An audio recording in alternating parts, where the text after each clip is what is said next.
1988 में भारत सरकार ने राष्ट्रीय स्तर पे कोयला माफियाओं के ठिकानों पे छापे मारे थे।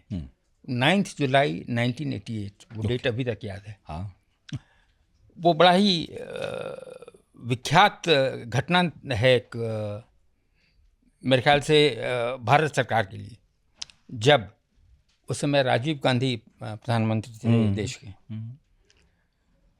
अचानक मेरे वहाँ भी मैं असिस्टेंट डायरेक्टर इन्वेस्टिगेशन था। मतलब आप किस तारीख की बात कर रहे हैं सर? 9 जून 1988। अच्छा, ठीक है। तो मैं पटना में इन्वेस्टिगेशन विंग जिसको कहते हैं हम लोग, कॉमन पार्लेंस में रेड वाला जो विंग होता है, उसी में अधिकारी था मैं।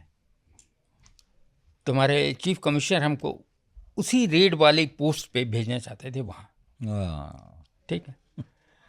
सबसे खतरनाक। तो 9 जुलाई 1988 को जब ये सर्च हुए, तो पूरे हिंदुस्तान में हुए सर्च, लेकिन ज़्यादा जगहें जो प्रभावित थीं वो थी बिहार, झारखंड, आपका झारखंड, दिल्ली और कलकत्ता।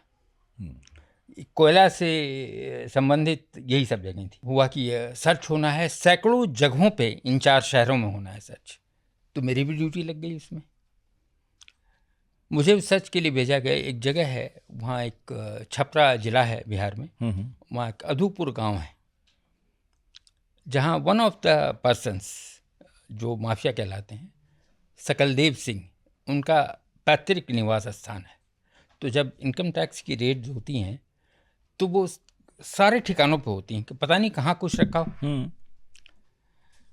वहाँ जब भेजा गया, सुरक्षा के इतने इंतजाम किए गए थे कि मैं अपनी सरकारी जिप्सी में चल रहा था। मेरे पीछे एक सेक्शन फोर्स थी, मेरे पीछे एक प्लाटून भेजा गया ये सिक्योरिटी के लिए, और कुछ हमारे सिविलियन अधिकारी थे साथ में। 3 घंटे की यात्रा, उस गांव तक पहुंचे। रास्ते में एक फिल्मी दृश्य, जो लोग भी देख रहा था सड़क की दोनों तरफ से लश्कर जाता हुआ। हाँ, तो उनको बड़ा लग रहा था कहीं दंगा हुआ है या कुछ हुआ है, पता नहीं ये कहाँ लोग जा रहे हैं। खैर, जब वहाँ पहुँचे, वहाँ कुछ उनके गांव के पैतृक गांव पे कुछ भी मिला नहीं हम लोग को, कोई चीज़। लेकिन एक द्वीप के जैसा था वो गांव, और उनका घर तो महाद्वीप था।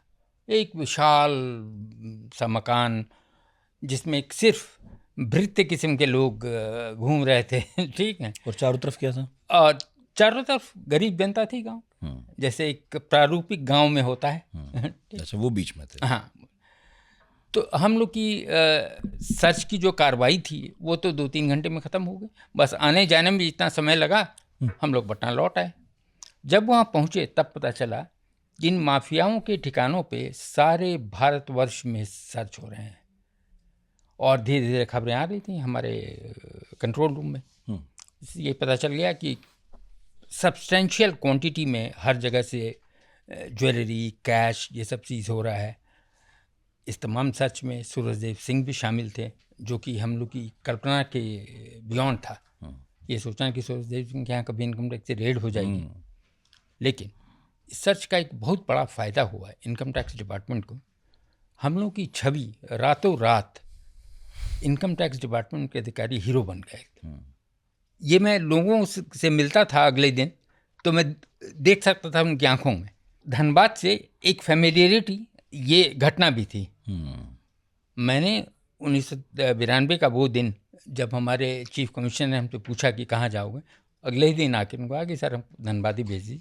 और मैंने वो बताया है आपको, मेरी पत्नी को भी कोल इंडिया में अच्छी नौकरी मिल गई थी, तो हम लोग धनबाद चले गए।